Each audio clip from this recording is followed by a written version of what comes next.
MMA boxing talk here, coming at you with another video.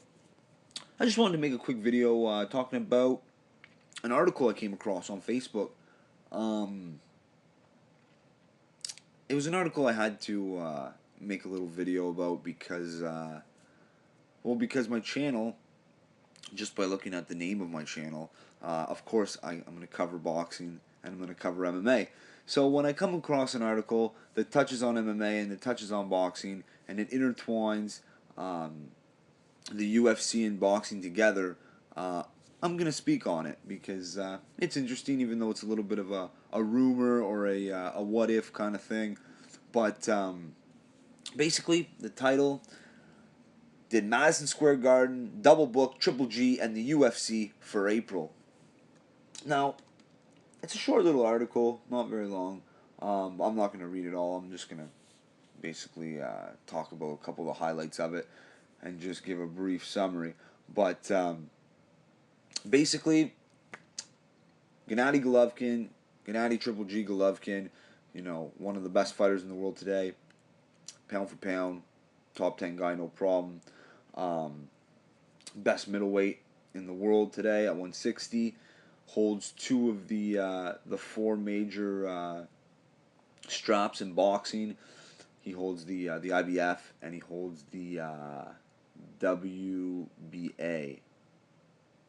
I believe it's the WBA. Anyway, he's the best middleweight in the world.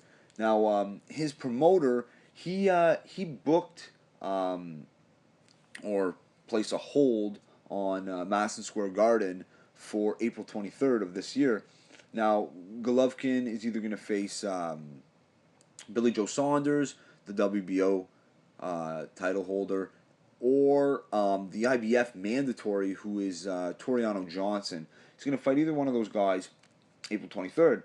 Now, the funny thing is the UFC, even though they're not sanctioned in the state of New York, consistently every year for a while now, I don't know how long it's been, but they're always in court, and they're always, well, they're not always in court, but they're constantly pursuing the UFC, to be able to be finally sanctioned in the state of New York. So if they happen to get the sanctioned, just be sanctioned, it would be John Jones taking on Daniel Cormier in the rematch for the light heavyweight title.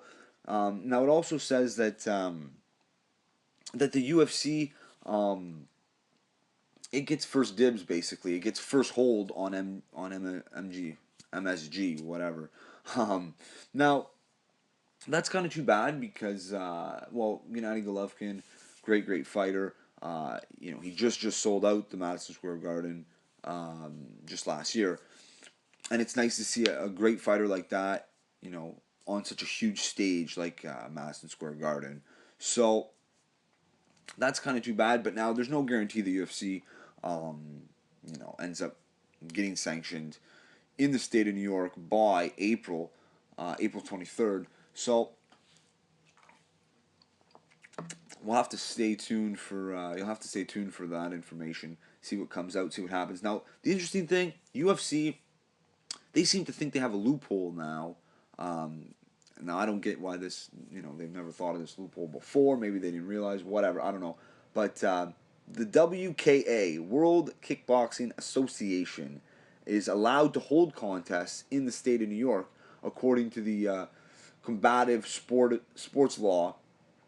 Now, the reason, now the UFC, their angle is that since there's been kickboxing, contests and stuff like that in the state of New York in the past, Glory and K1,